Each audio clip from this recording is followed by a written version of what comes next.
Olá, por qual motivo as suas vigas de transição não funcionam? Regularmente vem algum engenheiro para mim, me mostra uma concepção similar a essa e me pergunta, tá, mas por que a estrutura não está funcionando? E a questão é, primeiro, que isso aqui não é uma viga de transição, mas segundo é que tem várias etapas que devem ser feitas de maneira otimizada para que uma viga de transição funcione e não gere uma estrutura fora do que a gente esperava e muito mais cara. Então, primeira questão é, o que é uma viga de transição?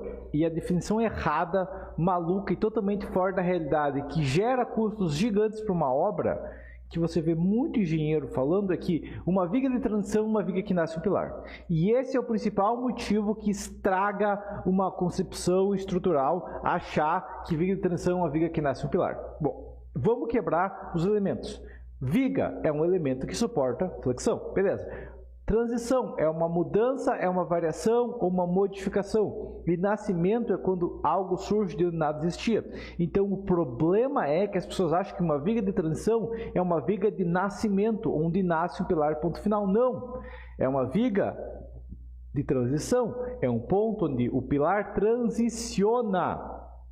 Ok? Então, uma viga de transição é onde um pilar morre e outro nasce. Isso é uma viga de transição, porque se um pilar está nascendo uma viga de transição, vai saber por quê, não tem nenhum pilar que morre nela, mas só surgiu um pilar ali, não faz o menor sentido. Ok? Se não tem um pilar morrendo, não deveria ter um pilar nascendo, isso só piora a obra.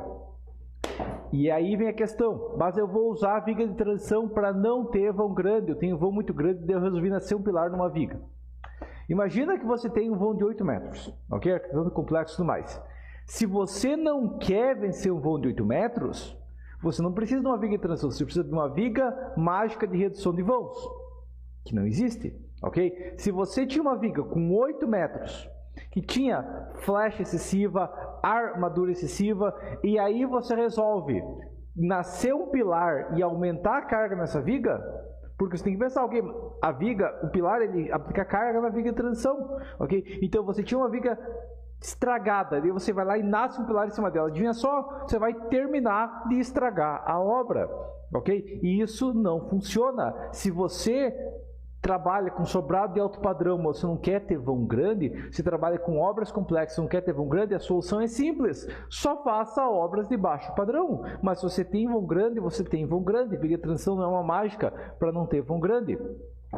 Próximo, está dando muito aço e estribos muito pesados, e é uma questão comum de acontecer, que eu pego um projeto mal planejado e tem uma viga de transição com só estribo de 10 cada 5, ou até pior. E a questão é, uma viga de transição tem que suportar uma carga gigante. Se tem um pilar que nasce com 50 toneladas de força na viga e a carga tem que percorrer 2 metros, já é 100 toneladas de força metro. Talvez um pouco menos se gerar negativo, daí vai ser 50 toneladas de força metro positivo e 50 toneladas de força metro negativo, ou uma variação, mas o total vai dar 100, ou quem sabe com mais de um apoio, de uns mais afastados, mas pode reduzir um pouco o momento, mas é nessa escala, ok? É a questão de uma viga de 1 metro de altura com 8 ferros de 25. A solução é tentar minimizar o vão. Ao invés de fazer 2 metros, analisar se é possível fazer 1,80 m, 1,60 m, 1,50 m, 1,20 m, 1,10 m. Já peguei muito projeto onde a pessoa tinha uma viga de transição, ao invés de ela tentar minimizar a transição, porque a transição está gerando custo, a pessoa vai lá e coloca um pilar nascendo em uma viga que nasce em outra viga, e aí tem 3 metros entre o pilar que está morrendo e o pilar que está nascendo. É um absurdo completo. Ok? E aqui entra a questão, a solução é minimizar o vão e aceitar que cada centímetro a mais que você coloca na transição desnecessário está aumentando o custo. Tá? E é um custo pesado que você tem que pagar por modificar um pilar de posição. Quanto mais você quer modificar, mais caro é. Além disso, a viga tem que ser pré-dimensionada. Não basta apenas lançar qualquer seção aleatória no software. Próxima questão. Está com uma flecha absurda. A pessoa vai lá, lança uma viga da maneira totalmente aleatória. Tá? Só lá, lança uma viga dessa seção. Por quê? Porque eu acho legal uma viga desse tamanho. E aí a viga vai com deformação absurda, inclusive pode acontecer deformação absurda na viga, a estrutura como um todo pode ter deformação horizontal, pode ter efeito de segunda ordem permanente, entre vários outros problemas. E novamente a consequência de pular a etapa de pré-dimensionamento e sair abrindo software e apertando o botão. A solução é simples, fecha o software e faz o pré-dimensionamento da viga, ok? E trabalhe com uma seção adequada. Só que quando eu falo seção adequada, não é, essa seção é econômica. Não, por quê? Porque uma seção adequada de uma viga de transição é uma seção totalmente inadequada para economia de obra. Uma viga de transição vai ser cara. Por isso que transições devem ser usadas de maneira controlada e minimizada. Não colocar à torto e à direito. Eu já peguei clientes chegando para mim, Gilberto, eu preciso que você faça uma análise da minha obra. Eu fiz um projeto e ela está com um sobrado de alto padrão e tem 12 vigas de transição. Isso é um absurdo, ok? Não faz o menor sentido uma coisa dessas, tá? Viga de transição é uma questão controlada e adequada, tá? Eu já peguei, inclusive, sobrado mais transição do que isso, pilar nascendo em laje, e eu consegui substituir para um pilar de transição, de um pilar nascendo fora da fundação na obra inteira. É perfeitamente possível se planejar adequadamente.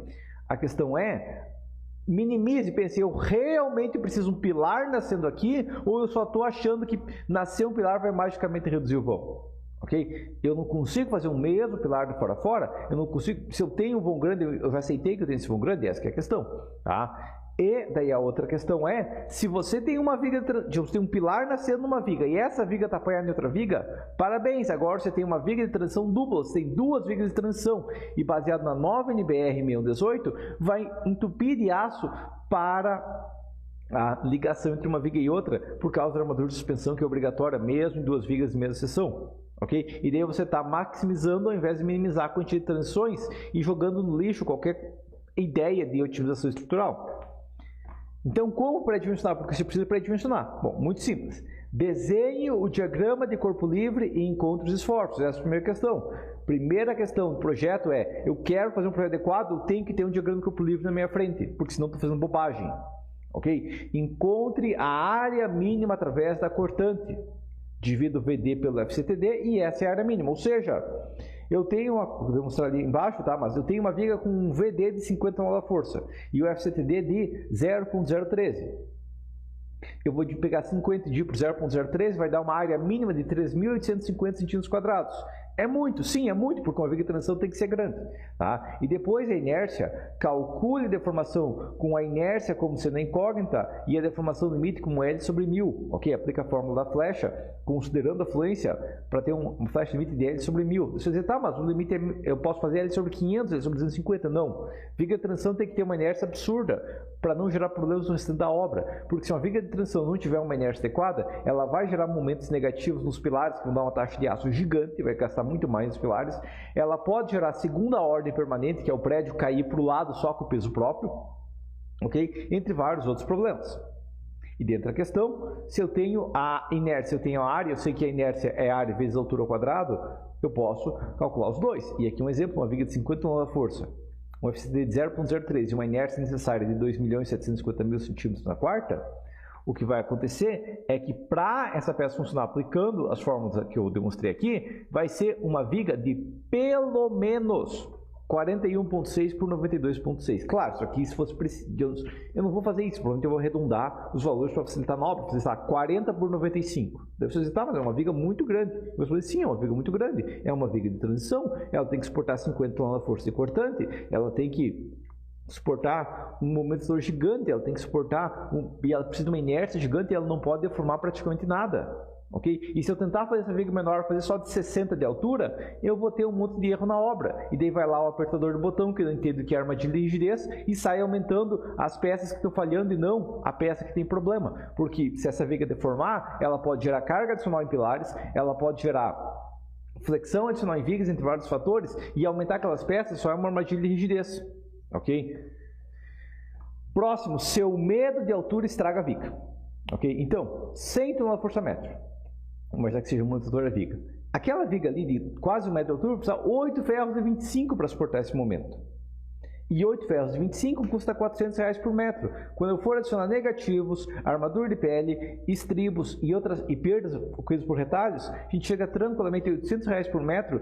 E se a pessoa for tentar padronizar, porque eu não sei de onde as pessoas tiram, mas tem gente que fala que a armadura negativa tem que ir de fora a fora e a armadura positiva e negativa tem que ser igual, aí o custo passa de R$1.200 por metro de viga tranquilamente. A viga tem 10 metros, R$12.000 tranquilamente nessa brincadeira. Ok? Como reduzir? Respeitando a área, respeitando a inércia, mas aumentando a altura. Em vez de fazer uma viga de 40 por 95, faça uma viga de 20 por 190.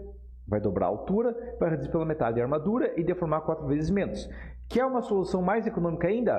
Armadura otimizada. Não tente padronizar a armadura. Coloque a armadura onde realmente é necessário e execute adequadamente. Quer uma solução mais econômica ainda? Não faça viga cheia. E aqui na tela tem um exemplo de um prédio com 57 andares, tá? Com uma treliça de 28 metros, mas é uma treliça de transição. Qual que é a vantagem? Bom, a treliça de transição com 6 metros de altura, ela tem 6 metros de altura. Quanto maior a altura, menor o momento. Ainda vai ser aço para burro, mas seria muito menos se fosse uma viga cheia de 3 metros de altura. Ok? Isso vai ser mais leve. Próximo. Tudo acima da viga de transição gera custo nela. Um erro crítico em uma viga de transição, uma viga mestra, um pilar ou uma fundação, todos esses elementos vão acontecer a mesma coisa, é achar que é possível otimizar o elemento ligando ao autismo e se focando naquele elemento. Ou seja, eu tenho uma viga de transição, eu vou analisar como otimizar essa viga de transição. Não, isso não pode ser feito. Isso não pode ser feito em nenhuma viga de transição, nem uma viga mestra, nem um pilar, nem uma fundação. Ok? Tá? Você pode tentar, mas você tem uma otimização muito maior se fizer outras coisas, como por exemplo, imagina que a viga suporta 100 toneladas. Essas 100 toneladas não são místicas, não surgiu do nada 100 toneladas, não. Elas são consequências dos carregamentos da estrutura, ok? Não tem como ter 100 toneladas se não tem 100 toneladas em cima, ok? Então a questão é, digamos que essa obra tem uma laje maciça e eu troco por uma laje treliçada. E eu faço 100 toneladas de força, virar 90 toneladas de força. Pronto! Foi uma otimização de 10% da armadura sem modificar nada. Percebeu? Então, eu tinha uma vez que tinha 100 toneladas de força, eu fui para 90 toneladas de força. Ela tinha 10 ferros no positivo, só essa brincadeira fez reduzir para 9 ferros no positivo. Vai poder até afinar a largura da viga ou, alternativamente, vai ser possível reduzir drasticamente os estribos. Ok? Sem modificar e gerar uma economia gigante. Se eu, em vez de executar uma alvenaria, eu gosto de fazer alvenaria, ok? Se eu pensar, tá, mas eu tenho peso na estrutura, a alvenaria gera peso. Se eu trocar por blocos de gesso, reduzir para 80 toneladas da força, eu tirei mais um ferro da viga de graça. Eu tirei 10% da ferragem de graça nisso. Ok? Percebeu a situação? Mas o bloco ele vai custar R$5.000 a mais para fazer a estrutura de blocos. Ok, mas você chegou a pensar que é R$5.000 a mais, mas você vai reduzir todos os pilares, todas as fundações, vai reduzir algumas vigas e outros fatores? Porque é uma questão que vai reduzir muitas vezes o custo. Tá? E ao reduzir o pilar, porque eu tinha um pilar ali 20 por 60, vai saber por quê? 20 por 50 para sacar 100 toneladas de força, está tranquilo. Se eu reduzir para 80, eu poderia fazer o pilar menor, entendeu? E daí quando eu reduzir o pilar para 20 por 40, que não usa 20 por 40, nunca usa 20 por 40, tá? Mas a questão é, quando eu reduzir o pilar, eu vou conseguir reduzir a carga dele mais ainda. No caso, cheguei a 75 toneladas, e depois reduzir um pouquinho mais, aplicar outras questões e reduzir mais ainda o peso. Isso é uma questão crítica. Alguns vídeos para assistir depois. Primeiro tem toda a série de regras do vão grande, onde eu demonstro como otimizar qualquer viga pesada, porque vão grande é só uma viga grande ou viga pesada, ok? O meu vídeo de pré-dimensionamento de uma viga de transição, o meu vídeo de viga de transição metálica, porque tem um monte de gente que acha que viga metálica é uma solução eficiente para viga de transição, que é uma maluquice completa, e o meu vídeo otimização de viga de transição e arquitetônicos complexos, porque arquitetônico complexo pode exigir uma viga de transição, mas ela tem que ser planejada com muito cuidado. E se você quiser ver mais, se você quiser ver como que eu dimensiono e otimizo uma viga de transição, além de questões de pré-dimensionamento e otimização de uma obra como um todo, assim como planejar adequadamente a obra de maneira a minimizar transições, desde o começo da concepção, eu tenho o meu curso de concreto armado, tanto o curso básico de obras pequenas e médias, quanto o curso avançado de obras prediais, obras especiais e obras mais complexas. Além disso, também tem o curso de concreto armado mais metálico, porque vai que você queira fazer uma viga de transição metálica. Eu vejo muita gente achando que vai economizar dinheiro nisso aqui e fazendo bobagem, beleza? Mas por enquanto seria isso então. Esses vídeos aqui estão todos no YouTube, se você precisa aprender a usar a barrinha mágica que fica aqui em cima, e até a